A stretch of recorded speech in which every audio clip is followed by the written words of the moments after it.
There is a terrifying difference between being lost and being stuck, and nowhere in Lordran makes that clearer than the depths. As we explore deeper into this area, I can't help but reminisce back to the simplicity of early areas, and how although they were really tough at the time, they're so much more appealing compared to this claustrophobic underbelly of Lordran. Everyone loves the start of something new. Our first trip through the undead parish, the climactic fight against the gargoyles, a new hobby, a new job, even starting a YouTube channel. There's an initial spark of curiosity and wonderment when starting something new that is hard to capture in words. But eventually, you hit the depths.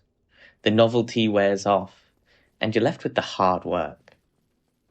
My last two videos were exciting, and I really love to read everyone's comments. So thank you for those. But it's been a few days now, and the adrenaline is gone. I'm standing in the sewers. This is where a lot of people might rush or quit, but this is where character is really built. It's fair to say that being here is undesirable, but it's a path most of us go through. You will get lost and come across some terrifying creatures, some difficult hurdles, and you might even get cursed along the way. But by the time we leave, we'll have built some resilience and a strong resolve, enough to get us through an even more hostile environment we must trek through to ring that second bell of awakening. The depths is a miserable place, and we'll learn a lot of things, but we'll still have to further descend after we successfully navigate this maze and defeat the monstrous gaping dragon. It's easy to get lost in life, especially in your 20s. You would have thought by now you'd have everything figured out, but you find yourself coasting, going with the flow. It's easy to feel like this is all just a waste of time, but the more you wander, the more lost you become. Having a purpose and a dream is hard to achieve when you don't know what you're actually striving for, what you want in life.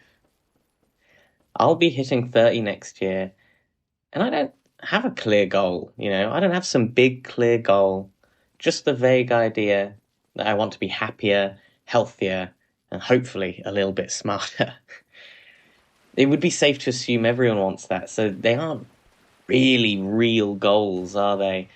Just the benchmark to a more fulfilling life. And I don't care to be rich as long as I'm happy with what I've got. And although money is awfully tempting, the more you get, the more you want. In that regard, it's very similar to information. It's human nature to never be fulfilled, to always ask more questions, lift more weight at the gym, have more money. Wanting more is a natural human instinct, but trying to be happy with what I have, that's the real human struggle. Number go up is the most satisfying thing for us, and when that number barely moves, we can feel disappointed and like we've failed, or like we're just wasting time on the wrong thing. You might even believe that you're stuck. But being stuck isn't just hitting a wall. It's quitting. It's becoming one of those hollows you see sitting against the walls in the New Londo ruins or the Undead Burg. They've just stopped moving.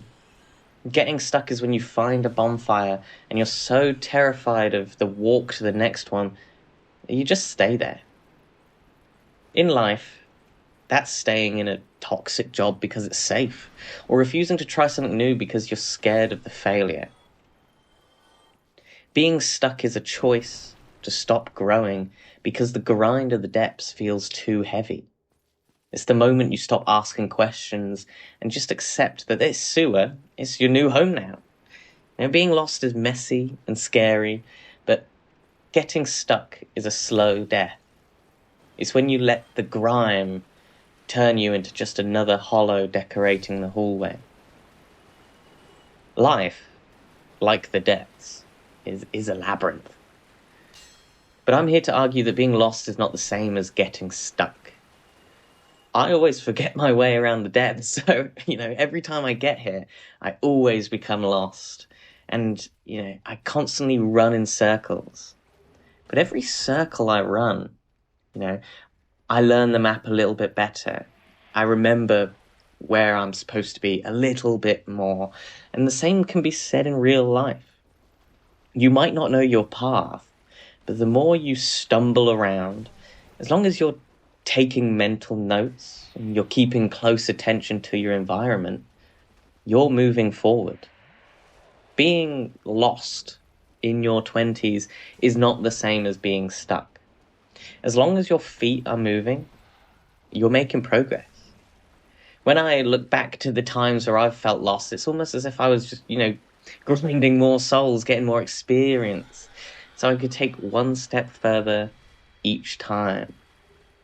Being lost is active exploration, but being stuck is passive surrender. And just when you think you've started to figure things out, you fall into something worse. You fall down the wrong hole, and you encounter the Basilisks. These creatures, they're just evil. They invoke terror when you see them.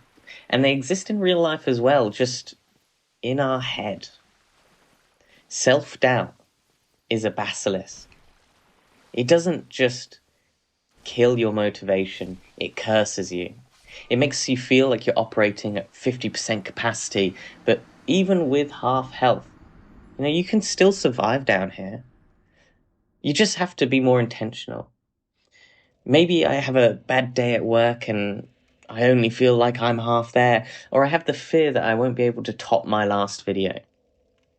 This mental curse affects us all, It's a fear that you're not as great as you think you are, or you've reached your peak already, or that, you just second guess yourself at every turn. I've been stricken with this curse before. For most of my life, I've doubted everything about myself. I've been told many times I'm a pretty damn good chef, but I've always found myself mediocre in my own eyes.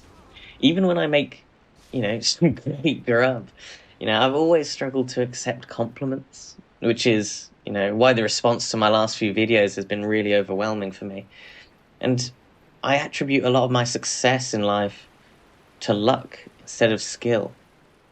Even now, seeing new people sub to my channel, part of me thinks it's just a lucky break, rather than because I have something worth saying.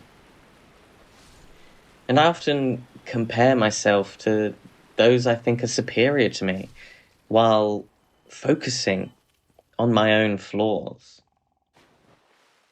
Self-doubt is a cancer of the mind. It eats away at you over time, and like depression and anxiety, you can fight it. But inevitably, it might come back 10 times harder in the future and really try to dig in its claws and just fuck you up. But it doesn't have to be like that. You might be cursed to half health for a pretty long time, but eventually you will find the cure. I bought a purging stone from Oswald earlier, but at this point in my life, I don't think I'm going to need it. In the real world, purging stones are found in the same place as self-doubt, within us. And by challenging and reframing our negative thoughts, taking deliberate, intentional action despite our fears, and cultivating a strong sense of self-compassion, mindfulness, and self-love. It's going to be tough, but we can develop our own purging stones to cure us of our curse. And you can still beat the game while cursed. It's not the end, and it's going to be harder and more challenging, but despite being stricken by this curse, you can still beat the game. Kill a god, or get your life back together. I assure you.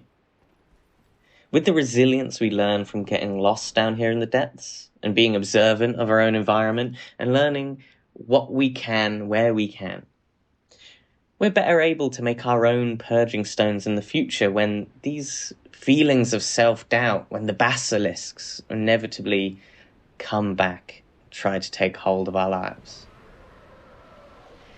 But even after you've cleared your head, found your resolve, life still likes to put a giant physical wall in your way to see if you actually use that new strength.